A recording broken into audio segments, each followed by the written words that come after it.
Party మారిన ఎమ్మెల్యేలు పదవులకు రాజీనామా చేయడం ఖాయమన్నారు బీఆర్ఎస్ వర్కింగ్ ప్రెసిడెంట్ కేటీఆర్. హామీల అమలులో కాంగ్రెస్ సర్కార్ విఫలమైందని విమర్శించారు.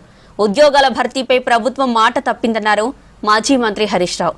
అన్ని వర్గాల ప్రజలను కాంగ్రెస్ మోసం చేసిందన్నారు.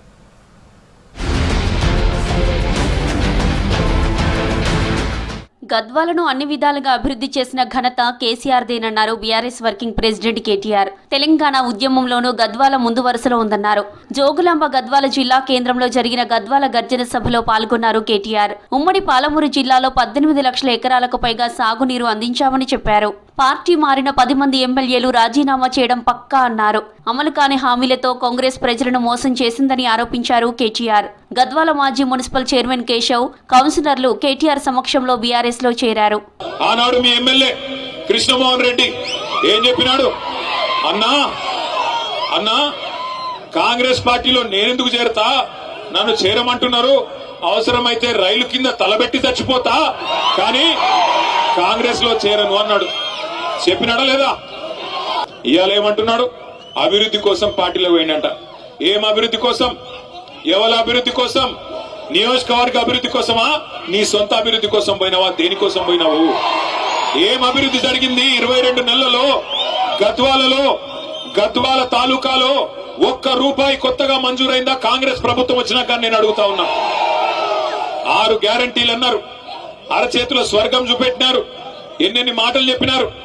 రైతు బంధు కేసీఆర్ గారు 10,000 ఇస్తున్నాడు. మా కాంగ్రెస్ ప్రభుత్వం రాగానే ఎంత ఇస్తా అన్నాడు? 15,000 ఇస్తా అన్నాడు. వచ్చినాయా 15,000? వచ్చినాయా రాలేదు? గట్టిగా చెప్పాలా? వచ్చినాయా? మరి అందుకోసం మారిండా ఎమ్మెల్యే పార్టీ? బీఆర్ఎస్ హయాంలో 2 లక్షల ఉద్యోగాలు ఇచ్చామన్నారు మాజీ మంత్రి హరీష్ రావు. ఏడాదికి 2 లక్షలు ఇస్తామన్న కాంగ్రెస్ సర్కార్ ఇప్పటికీ 1,00,000 ఉద్యోగాలు కూడా ఇవ్వలేదన్నారు. సిద్దిపేట జిల్లాలో జాబ్ మేళా నిర్వహించారు. గ్రూప్ 1 పరీక్షలో ప్రభుత్వానికి హైకోర్టులో ఎదురు దెబ్బ తగిలిందన్నారు హరీష్. ప్రభుత్వ ఉద్యోగాలకి ఎదురు చూడకుండా ప్రతి ఒక్కరూ ఏదో ఒక ఉద్యోగం చేయాలన్నారు.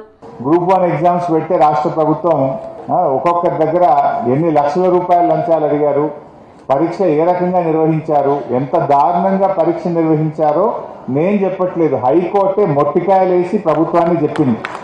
ఇంత నిర్లక్ష్యంగా గ్రూప్ 1 నిర్వహిస్తారా అని చెప్పి హైకోర్టు మొట్టికాయలు వేసినా ఇంకా ఈ ప్రభుత్వానికి బుద్ధి రాలేదు, సోయి రాలేదు.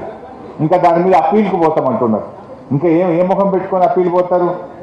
ఇవాళ నిరుద్యోగ యువకులు బయటకు వచ్చి పలాని మంత్రులు, పలాని అధికారులు మమ్మల్ని ఇన్ని లక్షల రూపాయలు అడిగారని చెప్పి వాళ్ళే నేరుగా ఆరోపణలు చేస్తున్నారు. దాని మీద ఈరోజు విచారణ జరపాల్సిన అవసరం ఉంది.